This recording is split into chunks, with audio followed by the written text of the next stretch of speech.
ಆದ್ರೆ ಇವ್ರು ಹೇಳೋರು ಉದ್ಯೋಗ ಏನು ಕೊಡ್ತಾಯಿದ್ದಾರೆ ಎಲ್ಲರಿಗೂ.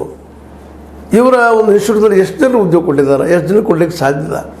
ಈ ಕಾರ್ಪೊರೇಟ್ರಿಂದ ಎಷ್ಟು ಉದ್ಯೋಗ ಸೃಷ್ಟಿಯಾಗಿದ್ದಾವೆ? ಇಲ್ಲ ಉದ್ಯೋಗ ಇಲ್ಲ. ದುಡಿತೀನಪ್ಪ ಅಂತಂದ್ರೆ ಮುಂದೆ ಹೊಲಗಳಲ್ಲೇ ಅದು ಮತ್ತು ಇದನ್ನು ಕಡಿಮೆ ಮಾಡಿಬಿಟ್ಟಿದ್ರಿ. ಈಗ ನಿಮ್ಮ ಮನೆಯಾಗ ಒಂದು ನರೇಗಾದಲ್ಲೇ ಅಲ್ಲಿ ಹೊಲಗಳಲ್ಲಿ ದುಡಿತಿರುವಂಥ ಅಥವಾ ಹಳ್ಳಿಗಾಡಲ್ಲಿ ದುಡಿತಿರುವಂಥ ಜನ ಉದ್ಯೋಗ ಎಲ್ಲೂ ಕಡಿಮೆ ಆಗ್ತಾಯಿದೆ. ಒಂದು 100 ದಿನ ಕೊಡ್ಬೇಕಂತದ, ಈಗ ಅದು ಬಂದು 80 70 ಕೊನೆಗೆ 50 ತನಕ ಬಂದದ ದಿನಗಳಿಗೆ. ಹೀಗಾಗಿ ಎಲ್ಲೂ ಉದ್ಯೋಗ ಇಲ್ಲ. ಆದರೂ ನೀವು ಹೇಳ್ತೀರಿ ಪಕೋಡ ಮಾರ್ರಿ ಮತ್ತೇನೋ ಮಾರ್ರಿ. ನಮ್ಮ ಶಾರವ್ರು ಹೇಳ್ತಿರ್ತಾರೆ, ಕೊಳ್ಳವ್ರು ಯಾರು? ಪಕೋಡ ಮಾಡಿ ಇಟ್ಟಿವಿ, ಕೊಳ್ಳವ್ರು ಎಷ್ಟು ಜನ ಇದ್ದಾರೆ? ಅದನ್ನು ಪ್ರಶ್ನೆ ಮಾಡಬೇಕಾದ್ರೆ ಉತ್ತರ ಹುಡುಕ್ಬೇಕಾಗಿದೆ. ಹೀಗಾಗಿ ಈಗ ಒಂದು ಮತ್ತು ಪ್ರತಿಭಟನೆಗಳಿದ್ದಾವೆ.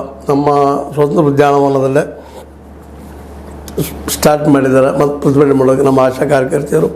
ಪಾಪ ಈ ಆರೋಗ್ಯ ಕ್ಷೇತ್ರದಲ್ಲಿ ದುಡಿತಿರುವಂಥವ್ರು ಅನೇಕ ಈ ಒಂದು ಗರ್ಭಿಣಿ ಮಹಿಳೆಯರಿಗೆ, ಇನ್ನುಳಿದವ್ರಿಗೆ ಸ್ವಲ್ಪ ಹೆಲ್ಪ್ ಮಾಡುವಂಥವ್ರು, ಅನುಕೂಲ ಆಗುವಂಥವ್ರು.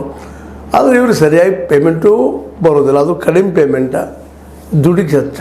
ಇವೆಲ್ಲರೂ ಅಂಗನವಾಡಿಯಲ್ಲೂ ಅಷ್ಟೇ ಅದ ಪ್ರಮಾಣ ಅದೇ ರೀತಿಯಾಗಿ ಎಲ್ಲ ಕೆಲಸಗಳನ್ನು ಮಾಡಬೇಕಾಗಿದೆ ಇವತ್ತವರು.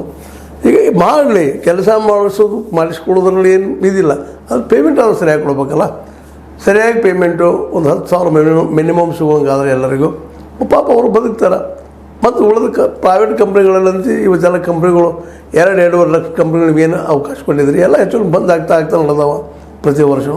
ಮತ್ತು ಸರ್ಕಾರದ ಒಂದು ಇದರಲ್ಲಿರ್ತಕ್ಕಂಥ ನಿಗಮಗಳೇನು ಅವು ಲಾಸ್ನಲ್ಲಿದ್ದಾವೆ. ಹೀಗಾಗಿ ಸರ್ಕಾರ ಇದಕ್ಕೆ ನಿಜವಾಗಿಯೂ ಇವ್ರಿಗೆ ಕೆಲಸ ತೊಗೊಳ್ಳಿ, ನಾವು ಹಾಗೆ ಕೂಡಿಸ್ಕೊಡಂತ ಹೇಳೋದಿಲ್ಲ ಇವ್ರಿಗೆ. ಆ ಕೆಲಸ ಸಾಕಷ್ಟು ಇದ್ದಾವಿಲ್ಲ.